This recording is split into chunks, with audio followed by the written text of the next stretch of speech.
Have you ever felt like a tiny vessel, floating alone in the wide sea of human connections, longing to find a place in the hearts and thoughts of the people around you? In today's storm of online interactions, with countless voices vying to be heard, it's easy to feel invisible, overlooked, and unappreciated. But what if I said there exists a timeless way of thinking, a philosophy, that can serve as your North Star, leading you to become more than just a name among many, but a person who genuinely means something to others?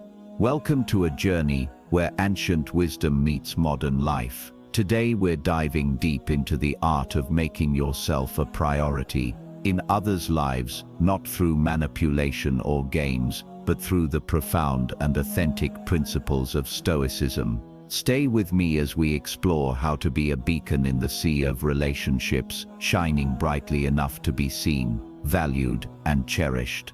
And if you're ready to unlock these secrets, make sure to hit that subscribe button, give us a thumbs up, share this video with your circle, and stay tuned till the end for every insightful moment, because every second of this journey could be the key to transforming your relationships. Step 1. Context and problem in our quest for significance in the complex tapestry of social relationships. We frequently encounter a disheartening imbalance, a pervasive sense that we hold others in higher regard than they do us. This perception, often shadowed by the disquieting feeling of being undervalued, leads us to a profound exploration of self-worth. Stoicism, an ancient philosophy rich in wisdom, offers us a beacon of guidance in this regard. The Stoic philosophy, rooted in the teachings of thinkers like Marcus Aurelius, Seneca, and Epictetus, emphasizes an internal locus of control. Step 1. Context and problem. The quest for significance. Marcus Aurelius, in his Meditations, profoundly observed, "You have power over your mind, not outside events. Realize this, and you will find strength." This powerful statement echoes the Stoics' belief that true worth and contentment arise not from external validation, but from within. It's a reminder that our value does not depend on the whims or perceptions of others, but on our own self-perception and inner resilience. Seneca, another stalwart of Stoicism, accentuated the importance of self-reliance and inner fortitude. He eloquently stated, "If a man knows not to which port he sails, no wind is favorable." This insight underscores the necessity of self-awareness and having a clear understanding of our own values and goals. In the context of our social relationships, it suggests that knowing ourselves and our worth is the first step in being valued appropriately by others. Epictetus, with his emphasis on the dichotomy of control, reinforces this Stoic approach. He argued that we must focus on what is within our power, our responses, our etitas, and our actions, and let go of our concern over how others perceive us. This detachment from external validation is liberating and empowers us to cultivate a sense of self-worth that is independent of others' opinions. The Stoic approach to finding worth within oneself resonates with contemporary psychological theories as well. Carl Jung, a pivotal figure in the field of psychology, once said, "The privilege of a lifetime is to become who you truly are." This aligns with the Stoic principle of authentic living, the idea that true value and happiness are found in living in accordance with one's own nature and virtues. Step 2. Solution and application. In this exploration of strengthening our significance in the lives of others, we turn to the rich wellspring of Stoicism and a broader landscape of philosophical thought for practical methods. The focus here is not on manipulation or superficial tactics, but rather on fostering a wise and sincere approach to building authentic, high-value relationships. At the heart of Stoicism lies the wisdom of understanding and controlling what is within our power. As Epictetus famously stated, we cannot choose our external circumstances. Step 2. Solution and application. building authentic relationships, but we can always choose how we respond to them. In the context of relationships, this means focusing on our actions, reactions, and the genuine nature of our interactions with others. By doing so, we enhance the quality of our presence in others' lives, making it more likely for them to genuinely value and appreciate us. Marcus Aurelius, another renowned Stoic philosopher, emphasized the importance of authenticity in our interactions. He advised, "Waste no more time arguing about what a good man should be one." This speaks to the core of forming high-value relationships, being genuine, kind, and true to our principles in all our interactions. By embodying the virtues we admire, we naturally attract people who value these qualities, thereby establishing a foundation for meaningful and enduring relationships. Furthermore, Seneca's teachings on the brevity of life and the importance of living in accordance with nature remind us to value the time we spend with others. He said, "Life, if well lived, is long enough." This underscores the idea of being fully present and engaged in our interactions, making every moment count. By bringing our full attention and sincerity to our relationships, we signal to others that they are important to us, inviting a reciprocal appreciation and deepening of the bond. The application of these Stoic principles is also reflected in the broader philosophical context. Aristotle's concept of eudaimonia, or flourishing, is achieved through virtuous activities that constitute a life well lived. In the realm of relationships, this translates to engaging in interactions that are mutually enriching, honest, and respectful.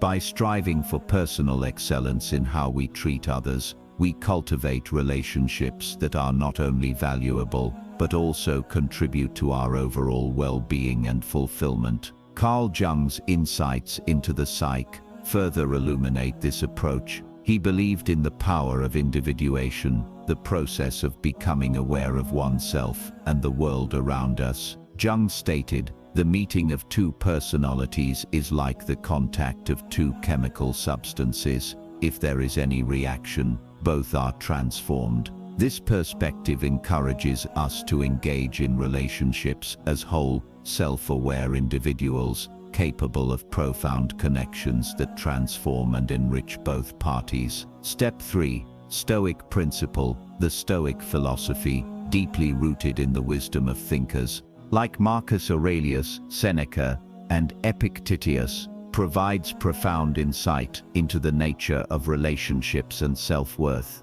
The saying, "Show me your friends, and I'll tell you who you are," reflects not just the impact of our social circle on our identity, but also the significance of reciprocity in relationships. Stoicism encourages us to examine these dynamics closely, particularly the value we assign to ourselves and how this is reflected in our interactions with others. Marcus Aurelius, a prominent Stoic philosopher and Roman emperor, emphasized the importance of self-reflection in understanding one's value in relationships. Step 3. Stoic principle. Understanding relationships and self-worth. He believed in looking inward to find true worth, rather than seeking validation externally. Aurelius famously said, "The value of a man is measured by the value he places on himself." This highlights the Stoic principle that our self-worth should not be excessively dependent on others' perceptions or priorities. Instead,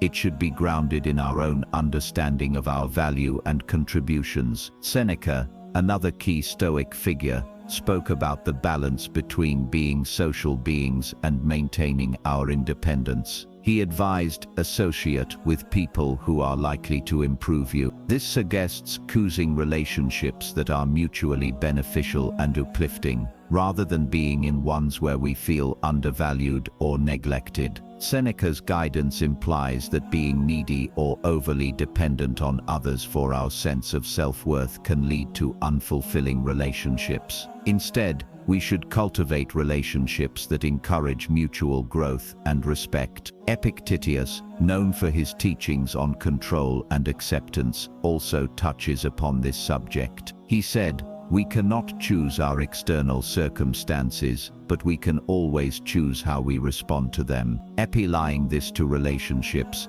it means understanding that we may not always be a priority for others. And that's okay. What we can control is how we respond to this realization and how we value ourselves in these dynamics. Aristotle spoke of the golden mean, where virtue lies in finding a balance, in this case, between valuing oneself and valuing others in a relationship. Carl Jung, a prominent psychologist, emphasized the importance of individuation, where understanding and integrating aspects of oneself leads to personal growth and healthier relationships. Step 4. Practical actions in the quest to be more valued in our relationships. Stoicism offers a pragmatic and dignified approach, centered around the management of our presence and availability. This philosophy, deeply rooted in the wisdom of luminaries like Marcus Aurelius, Seneca, and Epictetus, provides guidance on how to navigate our social interactions with grace and intention. Marcus Aurelius,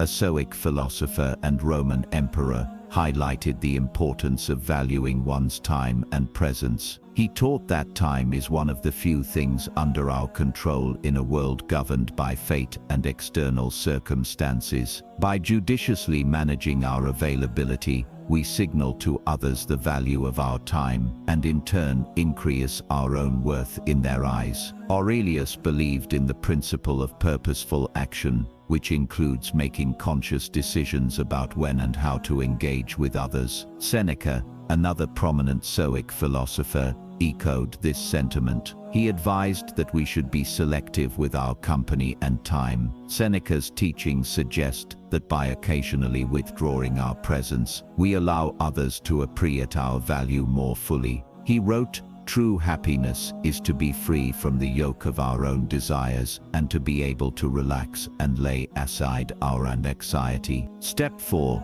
Practical actions, managing presence and availability. This relaxation includes not succumbing to the need for constant social validation and understanding the power of absence in enhancing our relationships. Epictetus, a Greek Stoic philosopher, emphasized the importance of focusing on what we can control. He said, "Only the educated are free." In the context of relationships, this education involves understanding that we have the power to manage our time and attention. By controlling our availability, we assert our freedom and self-respect, which in turn leads others to value and respect us more. Western philosophy and psychology also support these Stoic principles. Aristotle spoke about the golden mean, advocating for a balance in all things. In terms of social interactions, this means finding a middle ground between being overly available and completely inaccessible. Carl Jung, the Swiss psychiatrist, emphasizes the importance of individuation, which involves understanding and integrating one's own needs and boundaries. This self-awareness leads to healthier interactions, where one's time and presence are valued. In practical terms, to be more valued by others, we can start by judiciously managing our availability. It's not about playing games or being elusive, but about respecting our own time and teaching others to do the same. By occasionally allowing people to misuse us, we create a healthy dynamic, where our presence is appreciated and sought after. Remember, it's not about controlling others or the outcomes of our relationships, but about managing our own actions and choices with wisdom and dignity. Step 5. Developing patience in the Stoic philosophy. The concept of patience is elevated to an art form, a crucial skill for thriving amidst life's perpetual turmoil. This perspective, deeply embedded in the teachings of Marcus Aurelius, Seneca, and Epictetus, resonates with timeless relevance. Marcus Aurelius, renowned for his meditative reflections, saw patience as a form of inner fortress. He believed that our inner peace should not be at the mercy of external events. You have power over your mind, not outside events. Realize this, and you will find strength, he said. This statement encapsulates the Stoic essence of patience. It's not about waiting idly for circumstances to change, but about maintaining a composed and resilient mindset, regardless of what life throws our way. Seneca, another luminary in Stoic thought, echoed similar sentiments. He viewed patience as a conscious resistance against the rushing tides of life, a means of maintaining dignity and grace under pressure. The greatest remedy for anger is delay, Seneca advised, suggesting that patience is a deliberate choice to pause and reflect,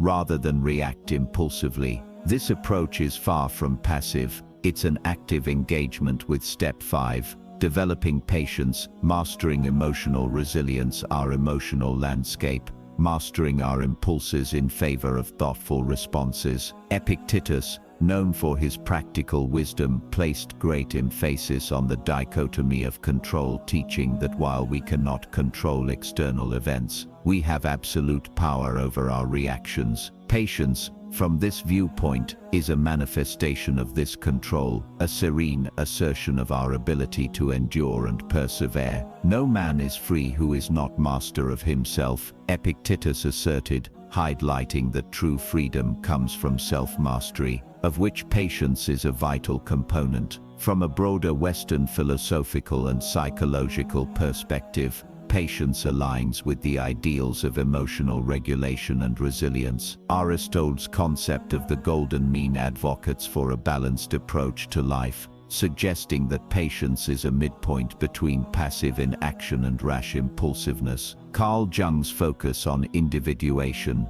the process of becoming aware of oneself, aligns with the Stoic practice of patience. By understanding and managing our emotions, we attain a level of self-awareness and maturity that enhances our interactions with others and our environment. In contemporary terms, practicing patience means embracing the present moment without being overwhelmed by the desire for immediate results or responses. It's about maintaining composure in a fast-paced, often chaotic world. This quality makes us more attractive to others because it exudes confidence and stability. People are naturally drawn to those who display calmness and resilience in the face of adversity. Step 6. Self-prioritization in the realm of Stoicism. The practice of self-prioritization is not just encouraged, but seen as a necessary aspect of a balanced life. This notion finds echoes across various Western philosophical and psychological thoughts,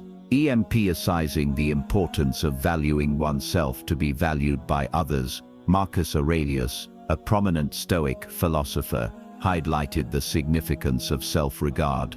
He famously stated, "If you do not have respect for yourself, no one else will." This quote underscores the Stoic belief that self-respect is the cornerstone of how others perceive and treat us. When we prioritize our needs and learn to say no, we communicate to others that our time and energy are precious and deserve respect. Seneca, another Stoic thinker, argued for the virtue of self-care. He believed that caring for oneself is essential to living a fulfilled life. We are not given a short life, but we make it short, and we are not ill-supplied, but wasteful of it, Seneca wrote. Step 6. Self-prioritization, the art of valuing oneself, implying that failing to prioritize ourselves leads to a wasted life. By saying no when necessary, we manage our resources wisely and lead a life of quality, not just in terms of time, but in our relationships and endeavors. Epictetus emphasized the concept of control, particularly over our actions and choices. He taught, "It's not what happens to you, but how you react to it, that matters." This idea is crucial in understanding self-prioritization. When we choose to prioritize our own needs,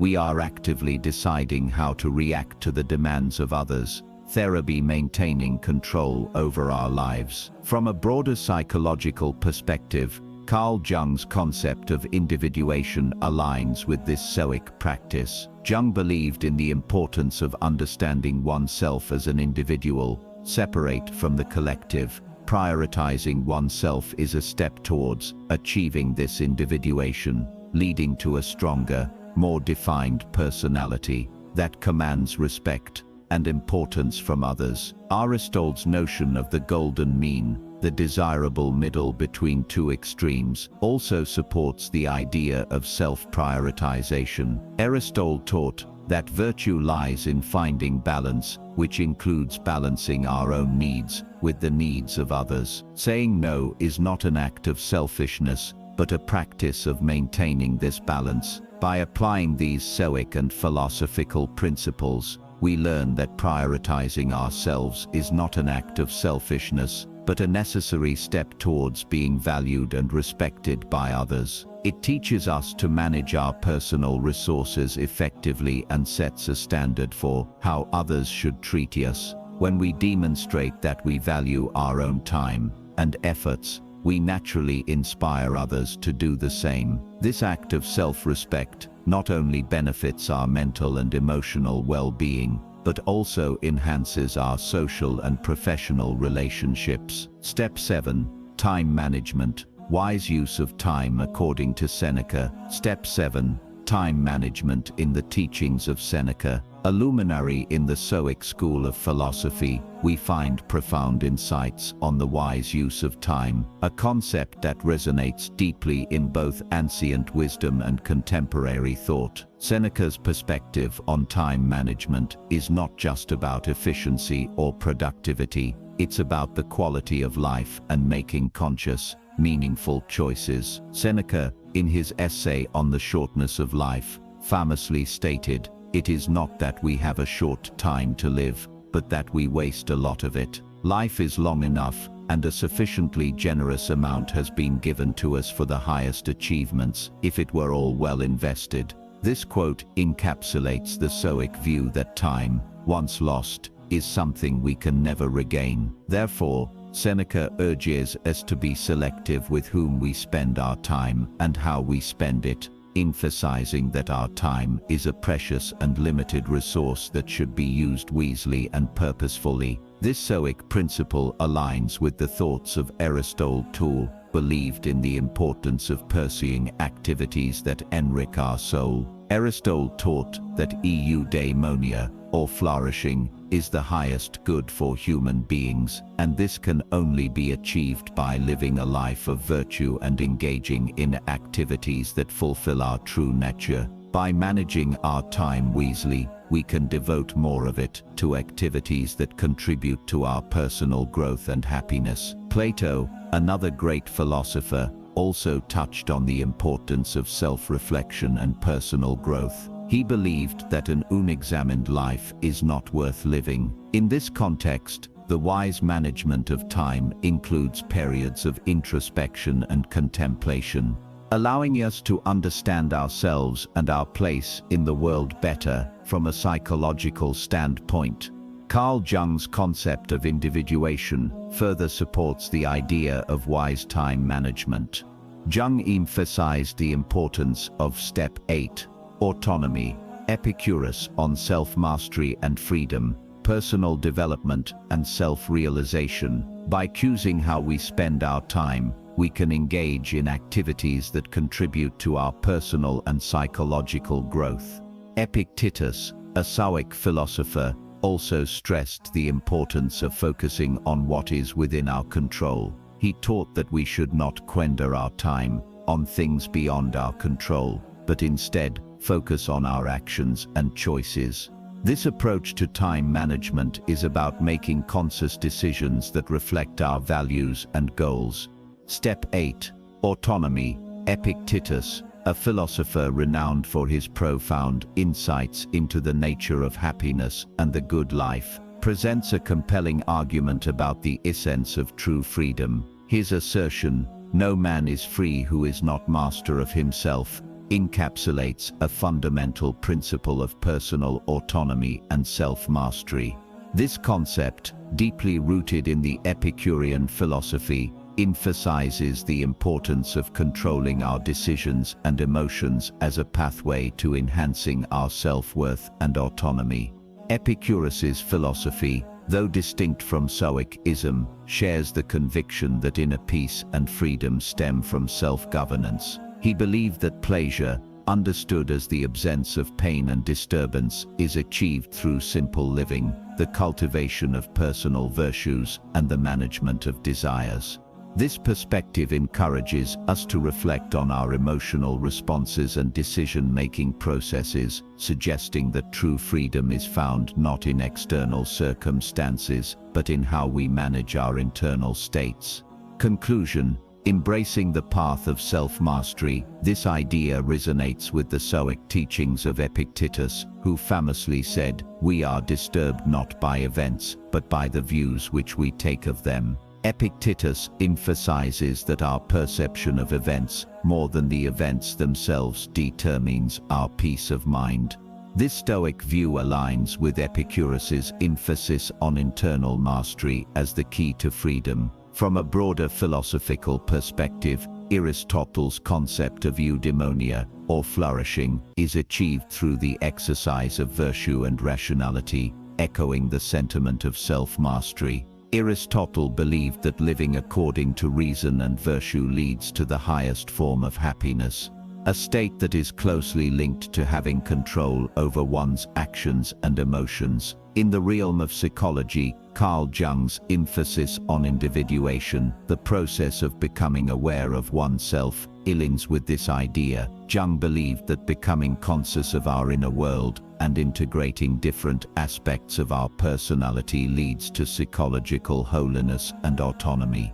This process involves understanding and managing our emotions, thoughts, and behaviors, much like what Epictetus and the Stoics advocate. Plato's philosophy also underscores the importance of self-governance. In his dialogues, Plato often explores the theme of ruling oneself as a precondition for ruling others. He suggests that self-mastery and the ability to govern one's passions and impulses are essential for a harmonious and virtuous life. As we draw this exploration to a close, remember that the journey to self-mastery and inner freedom is a path walked step by step, day by day. In the words of Marcus Aurelius, "The best revenge is to be unlike him who performed the injustice." So let us strive to be masters of our own lives, not swayed by the actions or opinions of others, but guided by our own virtues and wisdom. Thank you for joining me on this insightful journey through Stoic wisdom and philosophical thought. If this resonated with you, I invite you to dive deeper into the world of self-discovery and empowerment by exploring our playlists. There you'll find more enriching content that can guide you on your path to personal growth and tranquility. Don't forget to like, share, and subscribe for more thought-provoking content. Your support helps us continue this journey together. Stay wise, stay curious, and until next time, embrace the path of self-mastery and make every moment count. Click on the playlist on the screen now to continue your journey into the profound world of philosophy and self-improvement.